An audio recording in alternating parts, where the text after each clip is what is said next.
গুনার খামে ক্ষতিগ্রস্ত করে, বুঝলি? খালি আখেরত বরবাদ হয় না, দুনিয়া তো মানুষের গুনার ফল একটা না পাইয়া মৌত হয় না।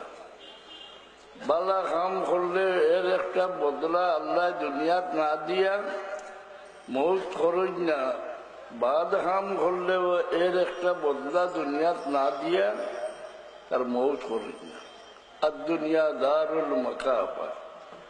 ওই লাগে প্রত্যেক সভ্যরাতর রাত আমরা বাজেট বদলে কারুর রিজেক বাড়াইল, ইজ্জত বাড়াইল, হায়াত বাড়াইল, সব দিকে উন্নত বানাইল, আর কারুর গোটাই দেওয়া হয়।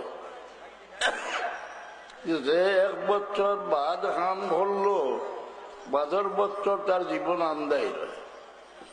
বালা কাম করলো, তার বাদর বছরের জীবন উজালা হয়।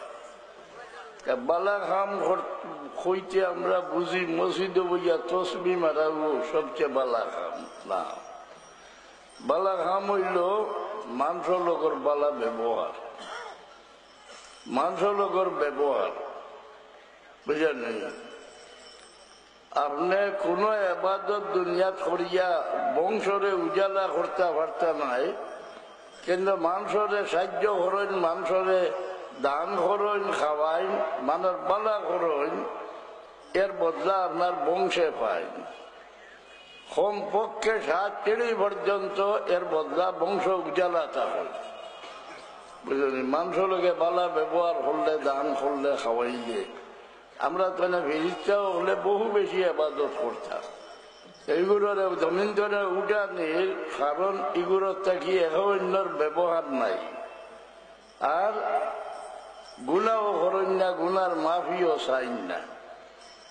যে সময় বন্দায় গুনা করিয়া গুনার মাফি চায়, বিনয় করে খান্দে, এই জিনিসটা আল্লাহ সারা এবাদত থাকি পছন্দ লাগে, সুন্দর লাগে। আর আল্লাহ কোন যে তোমরা গুনার মাফি চাইলে খালি গুনা মাফ হইত নাই, তোমরা দুনিয়ার যত বিপদ আছে সম্পূর্ণ গুনার মাফি চাওয়ার কারণে সরি যাই। অভাবীর অভাব, বেমারির বেমার, যে কোনো মুসিবত কষ্ট হওয়ার শরীর পড়িলে এটা দূর হয়ে যাব। আমরা এখন জিনিস দিয়েছিলেন আল্লাহ, অন্য কোনো নবীর উম্মতে পাইছেন না।